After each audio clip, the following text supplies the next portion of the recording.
നമസ്കാരം, ഞാൻ മൃണാൾ. ഇത് സുഖുവേട്ടന്റെ ചായക്കടയാണ്. വയനാട് ജില്ലയിലെ ഒരു ചെറിയ ഗ്രാമത്തിലെ ഒരു ചെറിയ റോഡിന്റെ സൈഡിൽ വിറകടുപ്പില് പഴയ പാത്രങ്ങളൊക്കെ ആയിട്ട് പുല്ല് മേഞ്ഞ സിമ്പിൾ ചായക്കട. ഇതാണ് പൊരപ്പുല്ല്. പണ്ട് കാലിക്ക് കൊടുക്കാൻ വേണ്ടിയിട്ട് വലിയ ലോറിയിൽ ഇങ്ങനെ കെട്ടി വെച്ചത് കൊണ്ടുവരുമായിരുന്നു.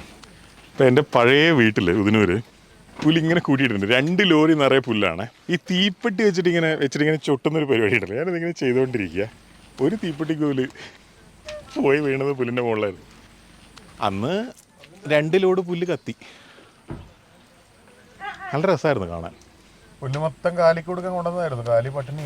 നമ്മുടെ ഗോപിയേട്ടൻ ജനിച്ചു വളർന്ന ഇതുപോലത്തെ ഒരു വീട്ടിലായിരുന്നു, ഓലപ്പുര. അന്ന് ആ നാട്ടിൽ 1-2 കുടുംബങ്ങൾക്ക് ഒഴികെ ആർക്കും ഓടിട്ട വീടില്ല. പുല്ല് മേയ്യാന്ന് പറയുന്നൊരു പരിപാടി ചെയ്യണമല്ലോ എല്ലാ കൊല്ലവും. അപ്പോൾ നാട്ടിലൊരു 19 കുടുംബങ്ങളുണ്ടാവും. പണിക്കാരെ വെച്ച് പൈസയൊന്നുമില്ല. അപ്പോൾ ഈ കുടുംബങ്ങൾ വന്നിട്ട് ഒരു ദിവസം ഒരാളുടെ ഇത് മേയും. എല്ലാവരും കൂടെ പോയിട്ട്. അയ്യോ, ഇത്ര വേണ്ടി വരും. ഇതെന്താ സാധനം? ബിസ്ക്കറ്റ് പൊരിയോ? Thank you. ഈ ഗോപിയേട്ടൻ പറയായിരുന്നു പുര മേയുന്ന ദിവസം ഭയങ്കര സംഭവം. കാരണം അന്ന് കോഴിക്കറി ഉണ്ടാക്കും. കോഴിക്കറി എന്ന് പറഞ്ഞാൽ ഇന്നത്തെ പോലെ ഡെയിലി 3 നേരം കോഴി കഴിക്കുന്ന പരിപാടിയല്ലല്ലോ. അന്ന് കൊല്ലത്തിലൊരിക്കലേക്ക് ഈ സാധനം കിട്ടുള്ളൂ. ഇത് ബിസ്ക്കറ്റും മൈദയാണ്, അതൊക്കെ കടമാവായിരിക്കും. മൈദയുടെ ടേസ്റ്റാണ് തോന്നുന്നത്.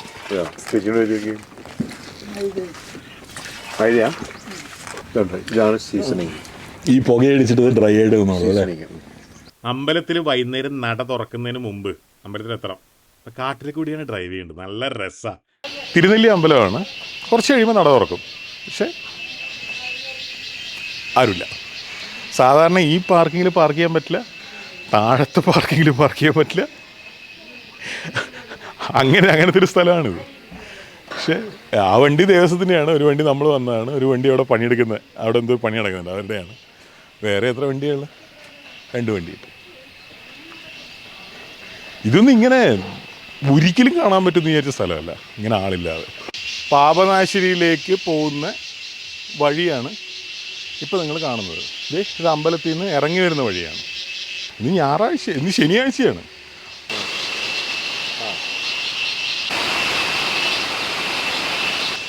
ഒരാളെ കണ്ടിട്ട് അയാളുടെ ഒരു അഭിപ്രായം ചോദിക്കാൻ പറഞ്ഞിട്ടാണ് ഇതും കൊണ്ട് ഞാൻ നടക്കുന്നത്. ഒരാളെ കാണണ്ടേ? ഒരു കുരങ്ങനെ പോലും കാണാനുണ്ട്. തിരുനെല്ലി അമ്പലത്തിൻ്റെ അവിടെയും ഗംഭീര വ്യൂ ആണ്. ആരും ഈ ഭാഗത്തേക്ക് വരാത്തോണ്ടാന്ന് തോന്നുന്നു. മദ്യപിച്ച് കുപ്പി അവിടെ ഇട്ടിട്ടുണ്ട് ആരോ. ഇവിടുന്ന് തിരിച്ചു പോകുമ്പോൾ ഒരു ഉണ്ണിയപ്പ കടയുണ്ട്. അവിടെ വളരെ പണ്ട് പോയതാണ്, ഒന്നുകൂടെ പോണല്ലോ. 12-13 കൊല്ലം മുമ്പ് കഴിച്ച അതേ ടേസ്റ്റ്.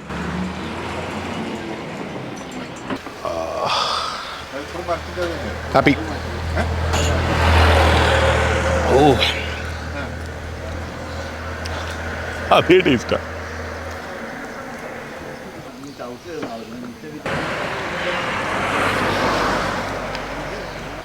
ആ ഉണ്ണിയപ്പത്തിന് അറ്റിങ്ങനെ മുരുമുരോന്നിരിക്കും. ഇങ്ങോട്ട് കച്ചവടം വളരെ കുറവാണ്. പ്രശ്നമാണോ? തിരുനെല്ലി അമ്പലത്തിലേക്ക് ഒന്നും ആരും വരുന്നില്ല. അമ്പലത്തിലേക്ക് ആള് കുറവാണ്. ചുരം ബ്ലോക്കാണ്. പിന്നെ ഉരുളുപൊട്ടി പ്രശ്നം, ടൂറിസ്റ്റ് കേന്ദ്രങ്ങളെല്ലാം. ചുരം എവിടെ ബ്ലോക്ക്? ചുരത്തിലല്ലേ നമ്മൾ വന്ന്? പേര് ചുരം ബ്ലോക്കാണല്ലോ. ആ മറ്റേ ചുരം. എങ്ങോട്ട് ലോട്ടറി കച്ചവടം? ലോട്ടറി കച്ചവടം വലിയ മോശമല്ല. പണ്ടത്തെ പോലെ പ്രൈസ് ഒന്നുമില്ല. ഇപ്പോൾ കഴിഞ്ഞൊരു മാസമായിട്ട് കച്ചവടത്തിന് എന്തെങ്കിലും വ്യത്യാസമുണ്ടോ? അല്ല, പഴയ നമ്മൾ എപ്പോഴും വെക്കും. 120 ടിക്കറ്റ് വെക്കും. എല്ലാ ദിവസവും വെക്കും. ഇപ്പോൾ ലോട്ടറി കച്ചവടത്തിന് പ്രശ്നമൊന്നുമില്ല. ഇല്ല, പ്രൈസ് കുറവുണ്ട്. പിന്നെ ബാക്കി വരും ചില ദിവസങ്ങളിൽ. ഈ ഉരുൾപൊട്ടലും പ്രശ്നമൊന്നും ലോട്ടറിനെ ബാധിച്ചിട്ടില്ല. വായിച്ചിട്ടുണ്ട്. ഞാൻ പിന്നെ ആ ദിവസങ്ങളൊക്കെ ലീവായിരുന്നു. അല്ല, ആ ദിവസമല്ല, ഞാൻ പഴയ പോലെ വരുന്നുണ്ട്. ആദ്യമായിട്ട് വയനാട്ടിലൊരാൾ പറഞ്ഞു എൻ്റെ കച്ചവടം അതിന് മുമ്പും ശേഷം ഒരുപോലെയാണ്. ഞാൻ 120 പണ്ട് തുടങ്ങിയെന്ന് മുതൽ ഡെയിലി 120, ഇന്നും 120. ആളുകൾക്ക് ഭാഗ്യത്തിൽ വിശ്വാസം നഷ്ടപ്പെട്ടിട്ടില്ല. ഇങ്ങനെ ടാക്സിയുടെ ഓട്ടം മൊത്തത്തിൽ ഒന്നുമില്ലാത്തൊരവസ്ഥയാണ്. ഈ ഓഗസ്റ്റ് 15 കഴിഞ്ഞു. അതിന് മുമ്പത്തെ ദിവസങ്ങളിലൊക്കെ നമുക്ക് ഓൾറെഡി ബുക്കിംഗ് ഉണ്ടായിരുന്നു. മുമ്പേ ബുക്ക് ചെയ്തിട്ടുണ്ടായിരുന്നു വണ്ടി. അതായത് ട്രാവൽസുകൾ ബാംഗ്ലൂർ, മൈസൂർ, അതേമാതിരി എറണാകുളം, കൊച്ചി എയർപോർട്ട്. അപ്പോൾ ഇവിടുന്ന് ട്രാവൽസ് മുഖാന്തരം നമ്മൾ ബുക്ക് ചെയ്തിട്ടുണ്ടായിരുന്നു. അപ്പോൾ അതൊക്കെ നമ്മുടെ കയ്യിൽ നിന്ന് പോയി. ആരുമില്ല. അപ്പോൾ അതിൻ്റെ ഒരു മെയിൻ കാരണം എന്താണെന്ന് വെച്ച് കഴിഞ്ഞാൽ ചൂരൽമല എന്നതിന് പകരം വയനാട് എന്ന ഒരു പേര് വരുന്നത് കൊണ്ടുള്ള ഒരു പ്രശ്നം, ആളുകളുടെ ധാരണ പിന്നെ വയനാട് മൊത്തമായി ഇല്ല എന്നുള്ളതാണ്. ബോംബെ പോലുള്ള സ്ഥലങ്ങൾ, അതേമാതിരി ഗുജറാത്ത് പോലുള്ള സ്ഥലങ്ങൾ, ഡൽഹിയിൽ നിന്നൊക്കെ വരാറുണ്ട് ആൾക്കാർ വരാറുണ്ട്. പക്ഷെ അവരെല്ലാം വളരെ ഭീതിയിലാണ്.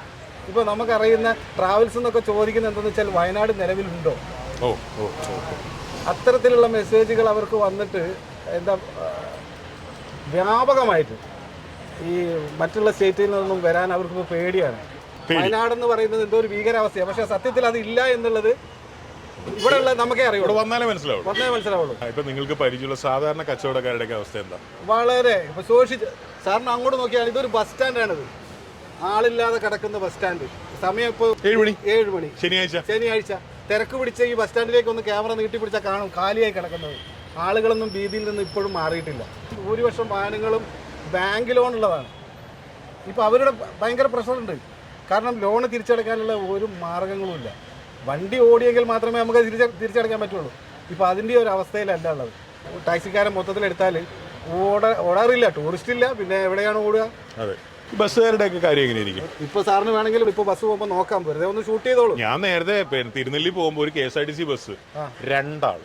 പൈസ ഇല്ലാതാവുമ്പോൾ നമുക്കൊരു മരുന്ന് വാങ്ങാനോ അല്ലെങ്കിൽ ഒരു ചെരുപ്പ് വാങ്ങാനോ ഒന്നും നമുക്ക് പറ്റൂലല്ലോ. ഒന്നും പറ്റില്ല. അപ്പൊ സ്വാഭാവികമായിട്ട് ആ കടകളും എല്ലാരും പ്രശ്നത്തിലാവില്ലേ? അതെ. ഒന്ന് വയനാട് വരെ വാ എന്നീ വാഴക്കൊല വരെ വിളിച്ച് പറയുകയാണ്. ഒന്ന് നമ്മളെ കച്ചവടത്തിന്റെ 10-1 പോലും ഇല്ലാത്ത അവസ്ഥ സാധാരണ ചെയ്തുകൊണ്ടിരിക്കുന്നതിന്റെ ബിസിനസ്സിൻ്റെ. സാധാരണ ഇപ്പോൾ ഈ ശനിയാഴ്ച ദിവസങ്ങളിലൊക്കെ നല്ല ക്രൗഡായിരിക്കും, ഫുൾ തിരക്കായിരിക്കും. ആൾ പുറത്തേ നിന്ന് വെയിറ്റ് ചെയ്ത് സാധനം വാങ്ങുന്നൊരവസ്ഥയാണ് ഉണ്ടാവുന്നത്. 1 by 1 ആയിട്ട് സാധനം വാങ്ങുന്ന ചെറിയ ഷോപ്പായിട്ട് ചെറുതായിട്ടെങ്കിലും കൂടുന്നുണ്ടോ? കൂടുന്ന വെച്ചാൽ ഇപ്പോൾ ഈ 2 ദിവസമായിട്ട് 1-2 ഗസ്റ്റുകളൊക്കെ ഇങ്ങനെ വരുന്നുണ്ട് പുറത്തെത്തി. 1-2 ഒക്കെ അങ്ങനെ വരുന്നു. ഇന്നിപ്പോൾ ഒരു 2. സാധാരണ ഒരു ശനിയാഴ്ചക്ക് എത്ര പേര് പുറത്തുനിന്ന് വരും? സാധാരണ ശനിയാഴ്ച ഒരു 100-150 കൂടുതൽ ടീംസ് വരുന്നുണ്ട്.